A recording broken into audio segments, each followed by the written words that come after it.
누구나 원한다고 맞을 수 있는 건 아닙니다.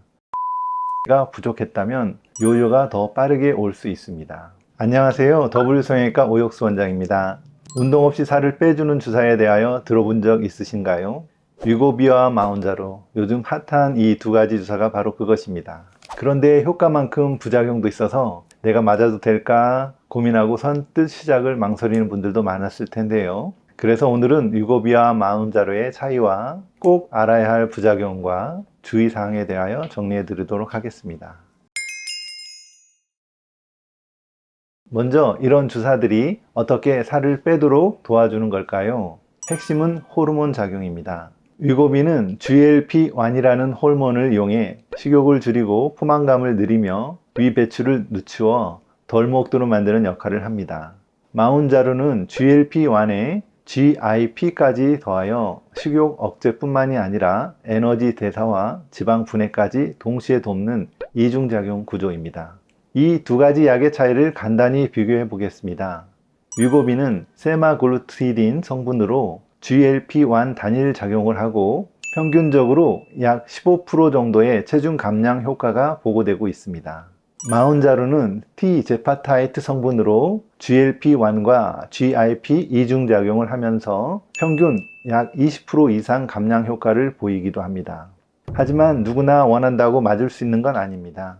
위고비와 마운자로는 전문 의약품이기 때문에 반드시 의사의 처방이 필요합니다. 일반적으로 BMI 30 이상인 고도 비만이거나 BMI 27 이상이면서 당뇨, 고혈압 같은 질환이 동반된 경우가 처방 기준이 됩니다. 또한 갑상선 암의 가족력이 있는 경우, 췌장염 병력이 있는 경우, 임신 또는 수유 중인 경우, 그리고 제1형 당뇨 환자분인 경우에는 사용이 금지되어 있습니다. 그리고 부작용에 대해서도 꼭 알고 계셔야겠죠? 공통적으로 흔하게 나타날 수 있는 부작용은 메스꺼움, 구토, 설사 같은 위장관 증상으로 초기 단계에서 자주 나타납니다. 그렇기 때문에 용량은 반드시 천천히 단계적으로 올리는 것이 중요합니다. 두 약이 완전히 동일한 것은 아니고 일부 차이가 있습니다.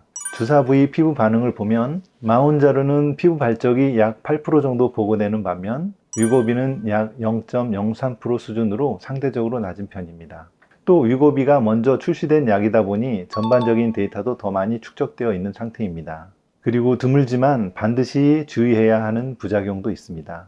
심한 복통이 나타나면 급성 충수염 가능성이 있기 때문에 즉시 병원에 방문하셔야 하고 담석이나 당남염, 탈수로 인한 신장 기능 약화가 발생할 수도 있습니다.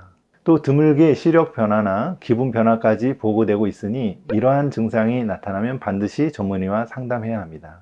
마지막으로 중요한 포인트는 약을 중단했을 때입니다. 약을 끊으면 일반 다이어트보다 훨씬 빠르게 체중이 다시 늘어날 수 있습니다. 실제로 월 평균 체중 증가 속도가 일반 다이어트보다 약 4배 정도 빠르게 나타나기도 합니다. 그 이유는 약에 의해 억제됐던 식욕이 다시 돌아오기 때문인데요. 약을 사용하는 동안 생활습관 관리가 부족했다면 요요가 더 빠르게 올 수 있습니다. 그래서 중요한 건 약에만 의존하는 게 아니라 생활습관 관리를 같이 병행하는 것입니다. 특히 투약 중 단백질 섭취가 부족하면 근손실이 발생하고 이는 기초 대사량 감소로 이어져 다시 살이 찌기 쉬운 몸이 될 수 있습니다. 그래서 근손실 관리에도 신경을 쓰는 것이 좋습니다. 위고비와 마운자로는 효과적인 비만 치료의 옵션이 될 수 있는 약이지만 누구나 가볍게 시작할 수 있는 다이어트 방법은 아닙니다. 반드시 의료진과 상담을 통해 내 몸무게가 키에 비해 적절한지 알려주는 BMI와 건강 상태를 확인하고 나에게 맞는 약을 선택하는 것이 중요합니다. 또한 투약 중에 부작용을 주의 깊게 관찰하고 절대 임의로 용량을 조절하지 않는 것이 안전합니다. 무엇보다 중요한 건 식단과 운동 같은 생활 습관을 함께 만들어가는 것인데요. 약을 중단한 이후에도 건강한 체중을 지키려면 생활 습관 관리가 필수라는 점을 꼭 기억하세요. 지금까지 W성형외과 오혁수였습니다. 감사합니다.